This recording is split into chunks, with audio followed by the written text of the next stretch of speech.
Topic पढ़ रहे हैं कैपिटल बजटिंग, राइट। तो कैपिटल बजटिंग क्या होता है? ओके, तो capital budgeting is a long term investment plan. Okay, तो मैं एक एग्जांपल देके समझाता हूँ, तो सुनिए। सपोज आपके पास 4 बेटे। ओके, अपने चारों बेटों को कितना लाख दिया? 10 लाख दिया, राइट। चारों बेटों को अपने 10 लाख दिया। क्या सोच के दिया था कि उनकी फ्यूचर, आप बूढ़े हो गए, अपने बाप ने अपना हक अदा किया। तो फर्स्ट वाले ने क्या किया? 10 लाख लेके 10 लाख लेके उसने क्या किया मालूम है? शादी किया, सबसे बड़ी शादी किया, राइट। और दूसरे वाले ने क्या लिया? गाड़ी लिया, राइट। तीसरे वाले ने गोल्ड लिया, सोना। और चौथे वाले ने क्या लिया? घर लिया। ओके, एक घर बनाया। ओके, अब चारों को अपने कितना लाख दिया? 10 लाख दिया। अब 10 साल बाद क्या हुआ? 10 साल बाद आफ्टर 10 ईयर्स क्या हुआ? जो फर्स्ट वाले को अपन ने दिया था ना, क्या दिया था फर्स्ट वाले को? एक को 10 लाख का, तो उसने शादी किया, तो ये तो पहले दिन ही बर्बाद हो गया ना, क्योंकि इसका इन्वेस्टमेंट जो 10 लाख का था, जिस दिन शादी का उसके दूसरे दिन ज़ीरो हो गया, राइट। और बी वाले ने क्या किया? 10 लाख का गाड़ी लेके घूम रहा है ना, पूरा पूरा गांव खेड़ा घूम रहा, गायन गायन करके। तो उसके 10 साल के बाद वैल्यू कितनी होगी? डेप्रिसिएशन हो गया, राइट। तो उसकी वैल्यू अब कितनी होगी? 10 साल के बाद 50,000 हो गई। भंगार में बेचेगा तो 50,000 60,000 हो गया, राइट। तो किधर 10 लाख, किधर 1 लाख भी नहीं मिला, राइट। मतलब 95% वैल्यू डी वैल्यूएशन हो गया, कम हो गया।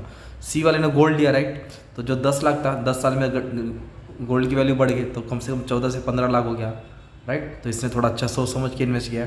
और डी वाला थोड़ा और स्मार्ट था, राइट। उसने क्या किया था मालूम है क्या? एक घर लिया ना, तो स्लम में घर लिया, बिल्डिंग प्लान आया। अब 10 साल का उधर बिल्डिंग है, बिल्डिंग खड़ी हुई है। अब फ्लैट की कीमत 25 से 30 लाख हो गई। तो इसने सोच समझ के क्या किया था? इन्वेस्ट किया था ना, डी। उसने सोचा समझा। तो सेम कैपिटल बजटिंग होता है। कंपनी जो अपना इन्वेस्टमेंट करता है ना, उसमें चेक करता है कि कितना मेरे को फ्यूचर में से रेवेन्यू जनरेट होगा, कितना साल में मेरा पैसा वसूल होगा, कितना रिस्क है, कितना रिटर्न है, कितना लॉस हो सकता है। तो that's called capital budgeting. It means it is a process of conceiving, देखना, generating, evaluating and selecting the most profitable investment, जिससे हमारा जो जहाँ भी इन्वेस्टमेंट करें वह प्रॉफिटेबल हो।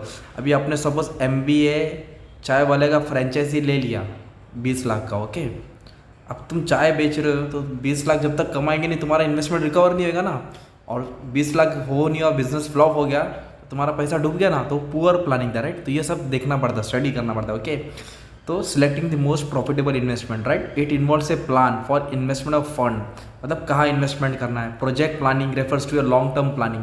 We have to study about the project life, कितना चलेगा, कितना मिलेगा, कितना कॉस्ट, कितना रिटर्न, कितना risk. That is called capital budgeting. It is refers to the process of planning the capital project, raising the fund, पैसा का इंतजाम करना, and efficiently allocating resources to those capital project. ऐसे जगह पे इन्वेस्टमेंट करना जहाँ फ़ायदा हो। ओके, तो कैपिटल बजटिंग से क्या फ़ायदा होता है? It provide a framework for the future course of action. Company को हेल्प होता है कि फ्यूचर में कंपनी जो इन्वेस्टमेंट की है उसको कितना फ्यूचर में रिटर्न मिल सकता है। फॉर कैपिटल बजटिंग मतलब लॉन्ग टर्म इन्वेस्टमेंट होता है टू अवॉइड लॉस, ताकि जो भी इन्वेस्टमेंट है उसमें लॉस ना हो। और ये लॉन्ग टर्म इन्वेस्टमेंट रहता है। Investment in the fix capital, plant and machinery, land and building, patent, वो सब। To reduce the degree of risk, इसमें क्या स्टडी किया था? रिस्क कम होना चाहिए, फ्लेक्सिबिलिटी होना चाहिए, चेंजेबल होना चाहिए, ताकि बाद में यहाँ से पैसा वहाँ घुमा के दूसरी जगह रिटर्न कमा सके। लॉन्ग टर्म होता है, राइट। और रिसोर्स को अच्छे से यूटिलाइज करते हैं, वेस्टेज कम करते हैं। और इसकी खास बात क्या है? It is irreversible. एक बार पैसा डाल दिया, आपने किसी की फ्रेंचाइजी ले ली, पैसा इन्वेस्ट कर दिया, तो उसको रिटर्न नहीं कर सकते। अब चलाना है या तो गंवाना है। तो कैपिटल बिल्डिंग का के लिए इस्तेमाल होता है? फॉर प्रोडक्शन के लिए, न्यू प्रोडक्ट लाइन, मतलब प्रोडक्ट के साथ आप कुछ बेचने के लिए।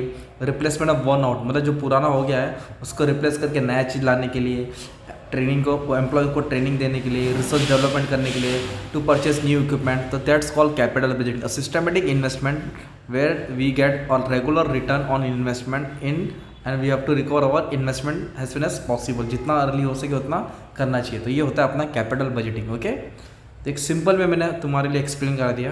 Okay, thank you very much.